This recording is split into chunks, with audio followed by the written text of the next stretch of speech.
رات کے 2 بجے منہ کے لیٹ گیا تھا، بیل ہو رہی تھی بار بار، تو میں باہر گیا ہوں. میں نے کہا شاید کون اس وقت کون ہے، خدا کا خاصہ وہ خاندان میں. میری بیٹی پیچھے سے پاپا کوئی دروازہ نہ کھولنا، کون ہے. میں نے اوپر سے تو دیکھا تو ایک خاتون ہے، ایک بچہ 6-7 سال کا ساتھ. تو میں نے کہا یہ اس وقت کالی چادر یہ کون ہے. پھر میں ہمت کر کے کہ کون ہے.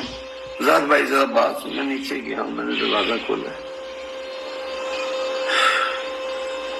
تو بہن میرے دروازہ کھولتی نا، اس نے ایسے ہاتھ جوڑ دیے. بھائی میرے بچے 2-2.5 دن سے، پرسوں سے ہم نے کچھ نہیں کھایا، 3 دن ہی ہو گئے ہمیں کچھ کھانے کے لیے. میں پریشان کہ رات کے 2 بجے بندہ کھانا مانگ. خیر میں نے دروازہ تو بند کر دیا. میں اندر آ کے چاول تھے وہ ڈالے، کچھ فوڈ بنایا، جو بھی تھا میں نے ڈال دیا. شاپر میں ڈال کے میں دینے لگا تو وہ کہنے لگی بھائی صاحب تھوڑا کہاں کھا رہا ہو، کتے پہ پونک دیں. تو میں نے ایک جملہ بولا. اس نے کہا بھائی میں مہربانی کرے کہ جی آ گئی ہے تو چلی بھی جائے گی. میں کہا کتیا نو بٹا شٹا مارو. تو اس نے کہا بھائی یہ کتے نے کوئی دوجا کتا ہی نہ کھلوتا ہوئے.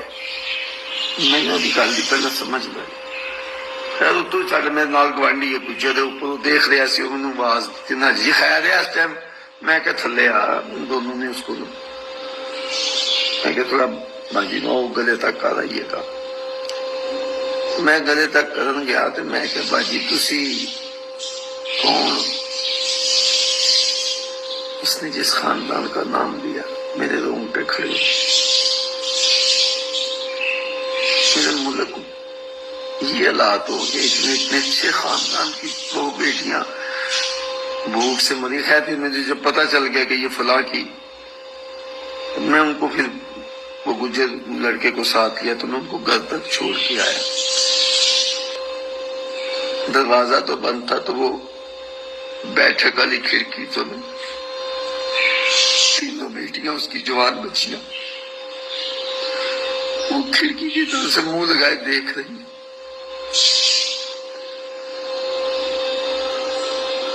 میں نے جب ان کو دیکھا تو ساپر دے گئی. امی لب گیا کچھ کھانے. ہم اپنی بیٹیوں کو پیزے پتہ نہیں کیا کیا منہ سے بچے جو مانگ رہے ہیں دے رہے ہیں. میرے شہر میں ایسی بھی بیٹیاں ہیں اتنے بڑے خاندان کے ہونے کے باوجود وہ بھوکی سوئی. خیال کیا کرے وہ کھڑکی سے جیسے ان بچیوں نے ایک دوسرے کو آواز دی آگے نے امی چھاپر ہے نا ہاتھ.